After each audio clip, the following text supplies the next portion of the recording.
9 ta' Diċembru San Ġwann Diego. Għex bejn l-1474 u 1548.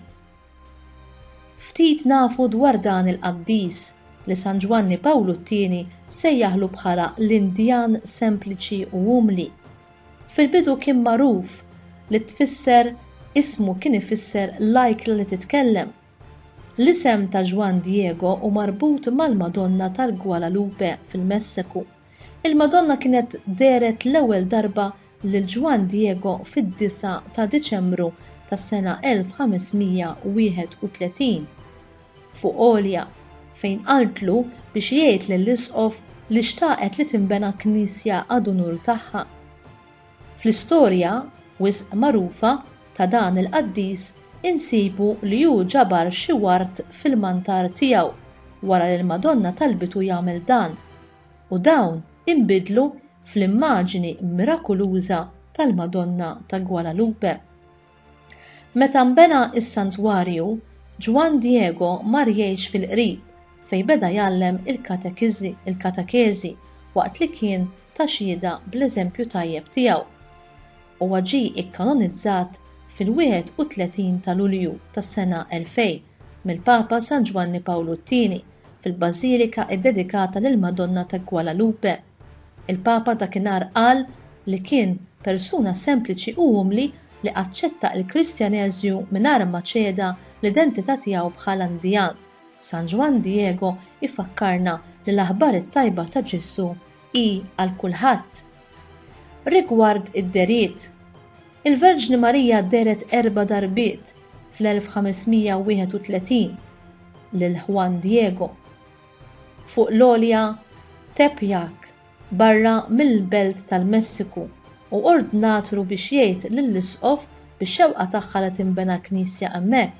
Wara xi sentejn l-isqof għamel dak li kien mitlub wara li ikkonvinċa ruħu li d-deriet kienu ġenwini meta ra x-xbija ta' daqs naturali tal-Verġni Marija stampata mirakolużament fuq il-fardal tiegħu. Il-mantell li fih ix-xbija tal-Madonna għadu ippreservat u merfuħ fil-Bażilika ta' Sitna Marija ta' Guadalupe li għandu storja twila bħala ċentru ta' devozzjoni u pellegrinaġġi fil-Messiku.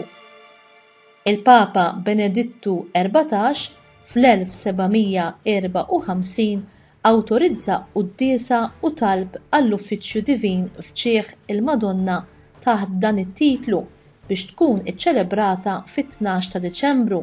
Ħatar ukoll il-Madonna bħala patruna ta' Spanja l-ġdida. Il-Madonna ta' Guadalupe kienet iddikjarata patruna tal-Amerika Latina minn Piju 10 fl-1910 u patruna taż-żewġ Ameriki minn Piju 12 fl-1945.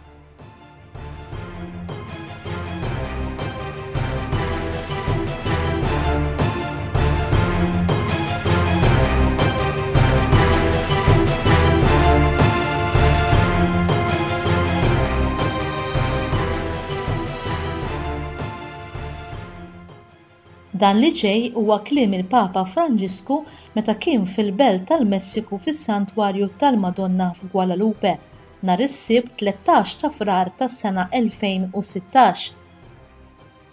Aħna jista' jiġrilna dak li ġara lil Ġwann Diego li nħarsu lejn l-om tagħna mill-lenti tad-dbatijiet tagħna, tal-biżgħat tagħna, id-disperazzjoni, in-niket u ngħidula x'nista' nagħtik jien jekk minix persuna malma.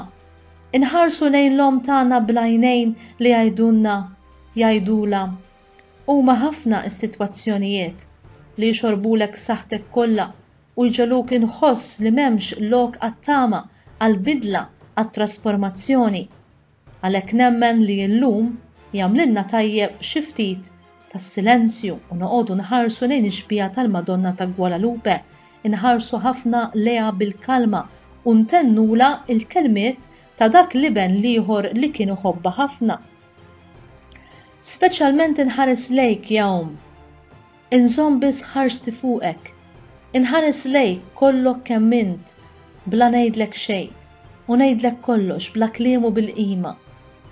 Iċċaqlaq xejn l-arja ta' quddiemek, bennen biss is-solitudni misruqa tiegħi fl-għajnejn maħbuba tiegħek ta' u fil-bejta tal-art safja tiegħek. Is-sigħat jiġru imħarka u storbjużi, il-boloħ bejn snienhom jomodu iż-żibel tal-ħajja u tal-mewt. Inħares lejk ja u biżżejjed nikkontemplak b'qalb imsikta mill-ħlewwa tiegħek, fi-skiet tiegħek safi bħal ġilji. Dan huwa innu liturġiku. U fi-skiet nibqgħu nikkontemplawha u nħossuha għal darb'oħra ittennilna. X'għandek ibni li ċken fost kollha, x'qed inikket lil qalbek? Forsi hawn m'hawnx jien ħdejk, jien li għandi il-ġieħ li nkun ommok? I tgħidilna li għandha il-ġieħ li tkun omna. Dan jimlina biċ-ċertezza li id-dmugħ ta' dawk li qed ibatu mhuwiex għal xejn, u talba sikta li titla sas-sema u f'Marija dejjem se ssib post taħt il-mant tagħha. Fija u magħha Alla jsirħuna u sieħeb tagħna fit-triq, jerfa' magħna is-slaleb biex ma jħallinix nitatnu taħt l-uġieħ tagħna. Forsi mhix ommok jien? Minix hawn ħdejk? Tħallix il-ġuħ tiegħek ikaxkrek miegħu, tħallix in-niket tiegħek jirbħek tgħidilna. Illum terġa' lura għandna bil-ġdid biex tibatna bħal Ħwanito, illum mill-ġdid reġa' hawn biex ittennilna.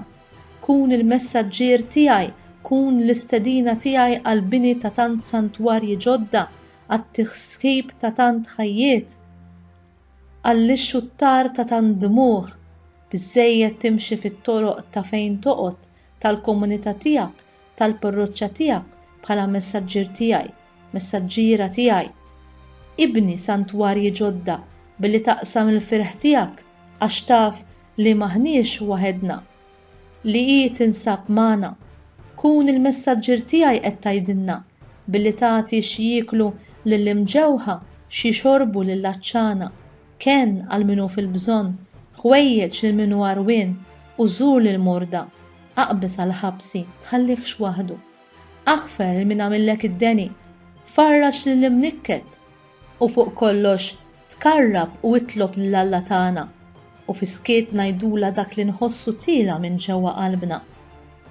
Forsi minix ommok jien, jew willa mhux hawn ninsab miegħek qed tgħidilna mill-ġdid Marija, mur ibni is-santwarju tiegħi, enni ħanrott il-ħajja lill-uliedi ħutek.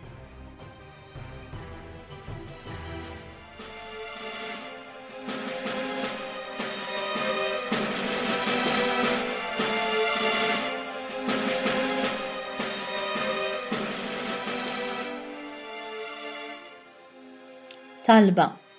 O Madonna ta' Guadalupe, warda mistika, interċedi għall-Knisja mqazza, ipproteġi lill-Papa, ejn lil dawk kollha li jirrikorru għandek fi ħtiġijietom u itlob lill-ibnek għalina biex jagħtina li nibqgħu qawwija fil-fidi, mimlija bit-tama f'nofs il-qrusa tal-ħajja, imħeġġa fil-karità u l-grazzja li nipperseveraw sal-aħħar f'ħajja qaddisa.